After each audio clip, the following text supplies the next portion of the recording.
வணக்கம் ட்ரேடர்ஸ். இன்னைக்கு வந்து நம்ம போஸ்ட் மார்க்கெட் ரிப்போர்ட் பார்க்க போறோம். ஸோ 18ஆம் தேதி நிஃப்டி 50 வந்து எப்படி பிஹேவ் ஆச்சு? இது வந்து எந்த இடத்துல சப்போர்ட் எடுத்துச்சு? அதுக்கப்புறம் இதோட பிரைஸ் ஆக்ஷன் என்ன? ஸோ அப்படிங்கிறத பார்ப்போம். அது மட்டும் இல்லாம நிஃப்டி 50யோட நம்மளோட ஓப்பன் இன்ட்ரெஸ்ட் டேட்டாஸ் அனலைஸ் பண்ணி, மார்க்கெட் நாளைக்கு எந்த பக்கம் போறதுக்கான வாய்ப்பு இருக்கு? அப்படிங்கிறதையும் நம்ம வந்து அனலைஸ் பண்ணுவோம். ஸோ இப்போ நம்ம வந்து மார்க்கெட்குள்ள போலாம். ஸோ நம்ம வீடியோல இன்னைக்கு பார்க்க போறது நிஃப்டி 50யோட post market analysis. So Nifty 50 இன்னைக்கு பார்த்தீங்கன்னா, அதாவது நேத்து என்ன பொசிஷன்ல க்ளோஸ் ஆச்சோ, அங்கருந்து ஃபர்ஸ்ட் கேண்டில்ல ரொம்ப ஒரு பியரிஷ்ஷா வந்துச்சு. ஸோ அந்த பியரிஷ் கேண்டில்ல இருந்து நம்ம என்ன எக்ஸ்பெக்ட் பண்ணிட்டுருந்தோம்னா, மார்க்கெட் வந்து இந்த 22,900லயோ இல்லன்னா 22,800லயோ சப்போர்ட் எடுக்கும்னு தான் முந்தா நேத்து சொல்லியிருந்தோம். அண்ட் எடுத்துட்டு கண்டிப்பா இந்த 23 கிராஸ் பண்றதுக்கு நெறைய வாய்ப்பு இருக்குன்னு. ஏன் அப்படி சொல்லியிருந்தோம் 23 கிராஸ் பண்றதுக்கு வாய்ப்பு இருக்கு அப்படின்னா, நம்ம ஓப்பன் இன்ட்ரெஸ்ட் டேட்டாஸ் நமக்கு வந்து 17ஆம் தேதியோட ஓப்பன் இன்ட்ரெஸ்ட் டேட்டா நமக்கு பார்த்தோம்னா, மார்க்கெட் வந்து 23ல ரொம்ப பெரிய புட் ஆப்ஷன்ஸ் இருந்துச்சு. ஸோ கால் ஆப்ஷன்ஸ் இருந்துச்சு. ஆனா மார்க்கெட் என்ன ஆயிருக்குன்னா, இங்க இருக்க புட் ஆப்ஷன் இந்த இடத்துல பாருங்க 41.96 லட்சம் குவான்டிட்டீஸ விட, இந்த பக்கம் பார்த்தீங்கன்னா, 48.87 இருக்கு. கரெக்ட். ஸோ இந்த 48.87 தான் நமக்கு வந்து ட்ரிக்கர் ஆயிருக்கு. அதனால தான் மார்க்கெட் வந்து டவுன் சைட் ஃபால் ஆகி 22,800ல வந்து சப்போர்ட் எடுத்துட்டு மார்க்கெட் திருப்பியும் மேல போயிருக்கு. ஸோ இதுதான் வந்து நிஃப்டி 50யோட பிரைஸ் ஆக்ஷன். ஸோ இப்ப நம்ம இங்க வந்து எந்த இடத்துல ட்ரேட் எடுத்திருந்திருக்கலாம் அப்படின்னு பார்த்தீங்கன்னா, நமக்கு வந்து நான் இப்போ 3 மினிட்ஸ் கேண்டில் வச்சிருக்கேன். ஸோ நம்ம இந்த 3 மினிட்ஸ் கேண்டில்ல நம்ம இப்போ ட்ரேடிங்க்கான சிக்னல்ஸ் எங்கெங்கெல்லாம் இருக்குன்னு பார்க்கலாம். ஸோ நான் யூஸ் பண்றது ஒரே ஒரு விஷயம் தான் சிம்பிள் மூவிங் ஆவரேஜ். அது கூடயே நான் வந்து சில நேரங்கள்ல நம்ம வந்து சூப்பர் ட்ரெண்டும் யூஸ் பண்ணுவோம். பட் சிம்பிள் மூவிங் ஆவரேஜே போதுமானது. ஏன்னா, அதிகமான இண்டிகேட்டர்ஸ் நம்ம எப்போ சார்ட்ல இருக்கோ, அப்ப நமக்கு பெரிய குழப்பங்கள் வரும். அதனால நான் முடிஞ்ச அளவு சார்ட்ட சிம்பிளா வச்சுக்க ட்ரை பண்ணுவேன். சப்போர்ட் அண்ட் ரெசிஸ்டன்ஸ் ஜோன் வச்சுக்குவேன் 1. 2வது நம்மளோட சிம்பிள் மூவிங் ஆவரேஜ் மட்டும் நான் வச்சுக்குவேன். டவுட் வருது சிம்பிள் மூவிங் ஆவரேஜ் ரொம்ப சைட்வேஸா மூவ் ஆகுது. அப்படிங்கிற பட்சத்தில நான் வந்து நம்மளோட சூப்பர் ட்ரெண்ட யூஸ் பண்ணுவேன். அண்ட் வால்யூமே யூஸ் பண்ணுவேன் சில நேரங்கள். அண்ட் பெரும்பாலுமா நான் யூஸ் பண்றது வந்து சிம்பிள் மூவிங் ஆவரேஜ் தான். அப்புறம் நம்ம வந்து சிம்பிள் மூவிங் ஆவரேஜ் யூஸ் பண்ணி எப்படி நம்ம வந்து ஒரு பொசிஷன் எடுக்கிறது அப்படிங்கிறதையும் தனியா வீடியோ போட்டிருந்தோம். ஸோ சிம்பிள் மூவிங் ஆவரேஜை யூஸ் பண்ணி ஒரு அழகான ஸ்ட்ராட்டஜி எப்படி பில்ட் பண்றதுங்கிறதும் நம்ம தனியா வீடியோ போட்டிருந்தோம். அப்போ நீங்க 2 டேட்டா மட்டும் இருந்தா போதும். சப்போர்ட் அண்ட் ரெசிஸ்டன்ஸ் ஜோன் அதுக்கடுத்து சிம்பிள் மூவிங் ஆவரேஜ். இப்ப சப்போர்ட் பார்த்தீங்கன்னா, நேத்து மார்க்கெட் வந்து 22,966ல இருந்துச்சு மார்க்கெட் நேத்து. ஸோ அங்கருந்து மார்க்கெட் டவுன்வர்ட்ஸ் ஆச்சு. ஃபர்ஸ்ட் கேண்டிலே ரெட் ஆச்சு. இந்த ரெட் கேண்டில் வந்தம்போதே எனக்கு கொஞ்சம் டவுட். என்னடா மார்க்கெட் மேலேயே போகலன்னு. அண்ட் பார்த்தீங்கன்னா, இந்த ஜோன கிராஸ் பண்ணவே இல்ல. இந்த 22,970 மார்க்கெட் கிராஸ் பண்ணவே இல்ல. ஏன்னா கிராஸ் பண்ணுச்சுன்னா, இந்த 23,000ல இருக்கிற பொசிஷன்ஸ் எல்லாம் ட்ரிக்கர் ஆகும். இந்த இடத்துல நீங்க பார்த்தீங்கன்னா தெரியும். ஸோ இது வந்து 17 கரெக்ட். ஸோ 17ஆம் தேதி வந்து இந்த இடத்துல இந்த பொசிஷன்ஸ் எல்லாம் ட்ரிக்கர் ஆகும். ஆனா, அந்த பொசிஷன்ஸ் எதுவுமே ட்ரிக்கர் ஆகாம இந்த இடத்துல நான் இங்க என்னன்னா டேட் பாருங்க 17ஆம் தேதி பிப்ரவரி வச்சிருக்கேன். அதாவது 1 நாள் பின்னாடி. அப்ப இந்த இந்த பொசிஷன்ஸ் எல்லாம் நெக்ஸ்ட் டே அதாவது இன்னைக்கு நமக்கு ட்ரிக்கர் ஆயிருந்திருக்கும். ஸோ 23. ஸோ நான் 23 ட்ரிக்கர் ஆறதுக்கே விடல. பாருங்க 22,700லயே மார்க்கெட் மறுபடியும் ஸ்டாப் ஆயிருச்சு. அப்போ மார்க்கெட் இன்னையோட மூவ்மென்ட் டோட்டல் மூவ்மெண்ட்ஸ் பார்த்தோம் அப்படின்னா, ரொம்ப கம்மி தான். ஸோ மார்க்கெட் வந்து இந்த இடத்துல ஆரம்பிச்சுச்சு. அண்ட் லோவஸ்ட் பாயிண்ட் பார்த்தீங்கன்னா, 170 பாயிண்ட் கீழ போச்சு. அண்ட் மார்க்கெட் க்ளோஸ் ஆனம்போது, ரெக்கவரி ஆயி க்ளோஸ் ஆகும்போது பார்த்தீங்கன்னா, மார்க்கெட் ஒரு 54 பாயிண்ட் மார்க்கெட் வந்து க்ளோஸ் ஆயிருந்திருக்கு. ஸோ, நான் இந்த ரெட் கேண்டில்ல பார்த்தீங்கன்னா, ஓப்பனிங் பிரைஸ் வச்சிருந்திருக்கேன். லாஸ்ட் ரெட் கேண்டில்ல குளோசிங் பிரைஸ் வச்சிருக்கேன். அப்படின்னு பார்க்கும்போது, நம்மளோட டோட்டலா ரெக்கவரி ஆயி ஸோ 150 பாயிண்ட்ஸ் கீழ போச்சு. 150 பாயிண்ட்ஸ் கீழ போனாலும் ரெக்கவரி ஆகி ஒரு 100 பாயிண்ட் ரெக்கவரி ஆகி 54ல முடிஞ்சிருக்கு. நான் என்னன்னா ஒரு இன்ட்ராடே ட்ரேடரா, நீங்க வந்து ஒரு ரிட்டெய்லரா, நீங்க யோசிக்க வேண்டியது மார்க்கெட் மேல போகுமா, கீழ போகுமாங்கிறது கிடையாது.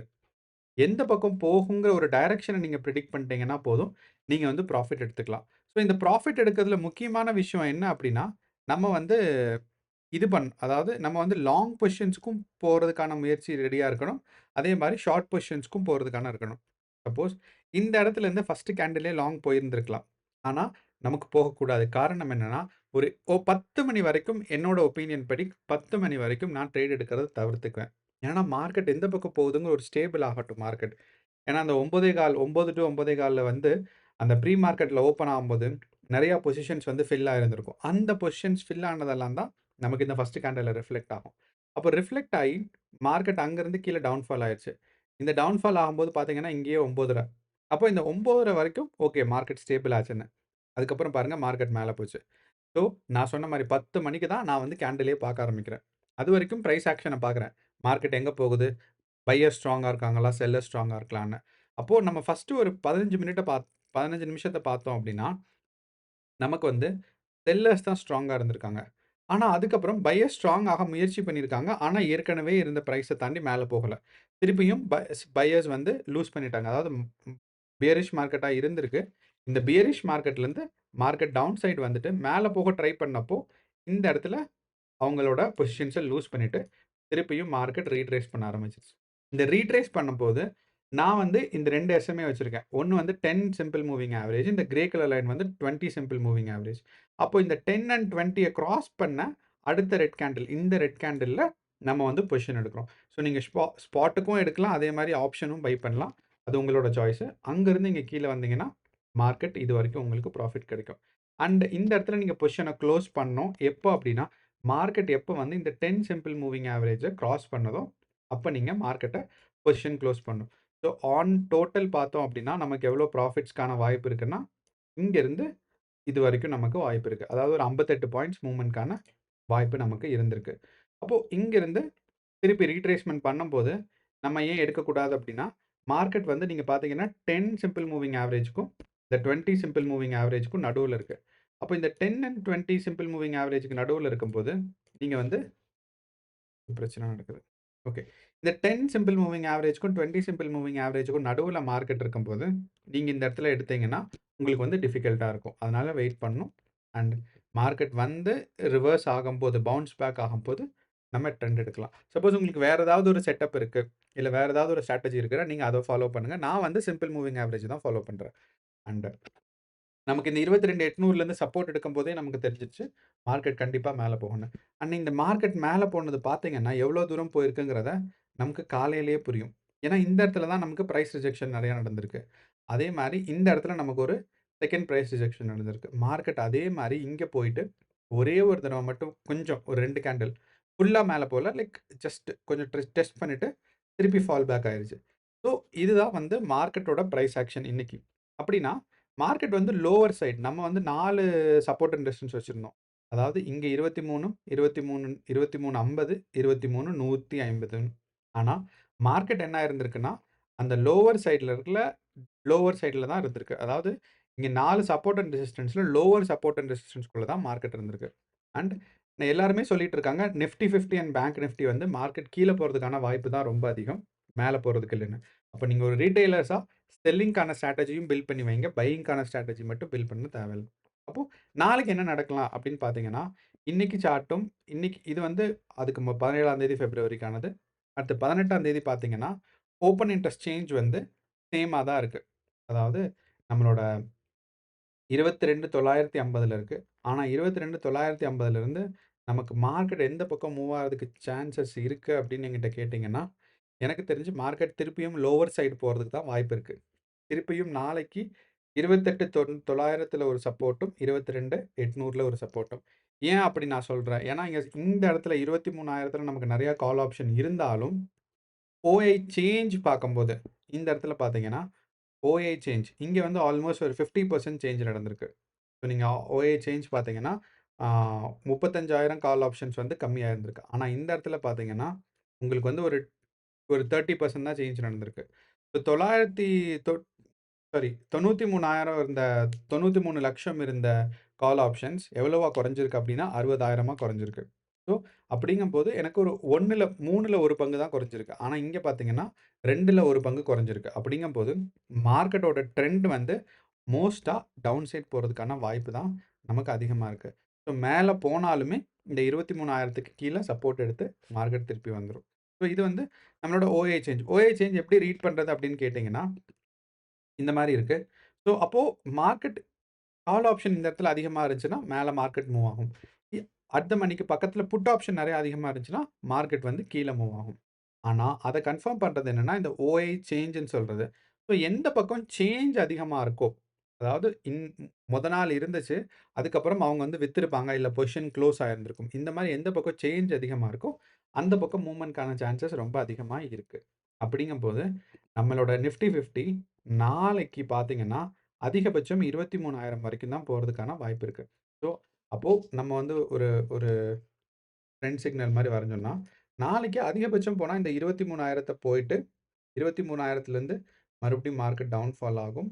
டவுன்ஃபால் ஆனா எதுவரைக்கும் போகும்ன்னு பார்த்தா, நமக்கு வந்து 22,800 வரைக்கும் மறுபடியும் போறதுக்கான அப்போ நாளையோட மார்க்கெட் நிஃப்டி 50 மேல போகும். திருப்பி கொஞ்சம் கீழ வரும். இந்த இடத்துல வந்துட்டு திருப்பி ஒரு சப்போர்ட். ஏன்னா இதுதான் 22,900 நம்ம ஏற்கனவே ஒரு லைன் வரைஞ்சு வச்சிருக்கோம். பார்த்தீங்கன்னா தெரியும்.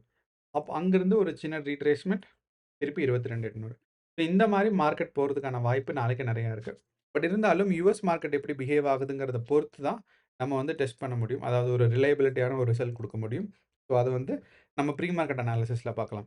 இப்ப இருக்கிற பிரைஸ் ஆக்ஷனும் அண்ட் இப்ப இருக்க support and resistance and open interest data வச்சு பார்க்கும்போது, நாளைக்கு மார்க்கெட் அதிகபட்சம் அதாவது இத நான் வந்து நாளைக்கு வரைக்கும் எக்ஸ்டெண்ட் பண்ணிடுறேன்.